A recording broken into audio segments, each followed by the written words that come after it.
A Haunting in Venice, out in theaters, the third part of the recent string of modern day Agatha Christie adaptations, made of course by Kenneth Branagh, with himself as Hercule Poirot.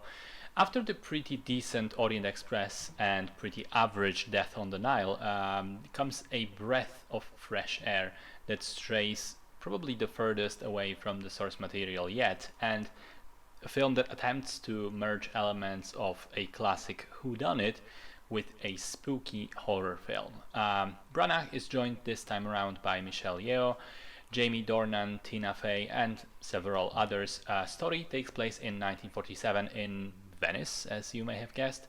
Poirot has been retired for a couple of years since we last saw him. He refuses to take on any new cases, lives a life of quiet nihilism. One day he's visited by his old friend, a writer whose novels have been based on his own exploits, clearly an Agatha Christie insert.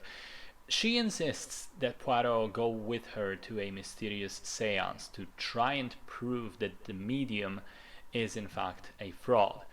But of course, before the night is over, someone dies, there's a murder, and Poirot resolves to uncover what happened and prove conclusively that supernatural forces, which he sort of begins to experience himself, were not in fact involved. So I quite liked Orient Express when it first came out, even though everyone knows the twist and the story, and so the film was not really as fresh or surprising as it could have been. And then I didn't like Nile. I thought it was pretty average and had distractingly bad green screens, to the point that they took away my entire suspension of disbelief. Not for 1 minute I believed these people are really on a ship on the Nile. I thought it was obvious they are just on a soundstage.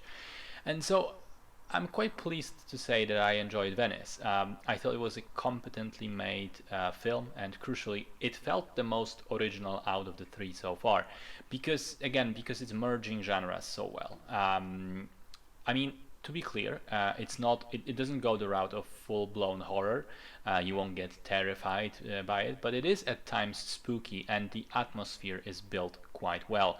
I enjoyed especially the sound design, which incorporates the mysterious sounds of like children laughing and singing in the background, rain and water from the canals smashing into the walls of the palazzo during the rainy night, footsteps clinking loudly on the old marble floors and stairs. It really is quite atmospheric.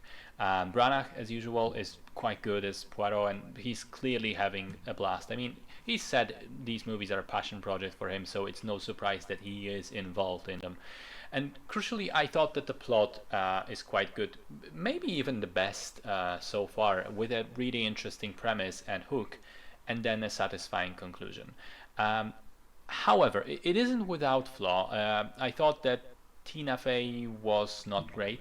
I thought that there are some pacing issues here and there, like we don't get to really know any of the characters before the plot immediately kicks in with the murder, and then after the second murder is done, we sort of immediately jump to the conclusion of the film, which is a whole long exposition dump all of a sudden. So again, it felt a bit abrupt. And also, the amount of times that Branagh uses Dutch angles here, hilariously, the exact same thing he was criticized for back in the first Thor movie. I mean, that amount is just off the charts. I think there are more tilted frames in this film than straight ones. And I think, thinking about it, it maybe is a bit of an odd criticism, because I genuinely think that it's something that a casual viewer could reasonably just ignore and not consciously notice. But it's the sort of thing where once you do notice that, it's impossible to ignore. In any case, though, even with these flaws, I liked the film. I enjoyed the mystery and the underlying themes of nihilism, hopelessness as a result of depressing times and witnessing terrible wars firsthand, against the sort of question and potentially hopeful belief that maybe there is something out there beyond. And I thought it was quite a decent detective story when all's said and done.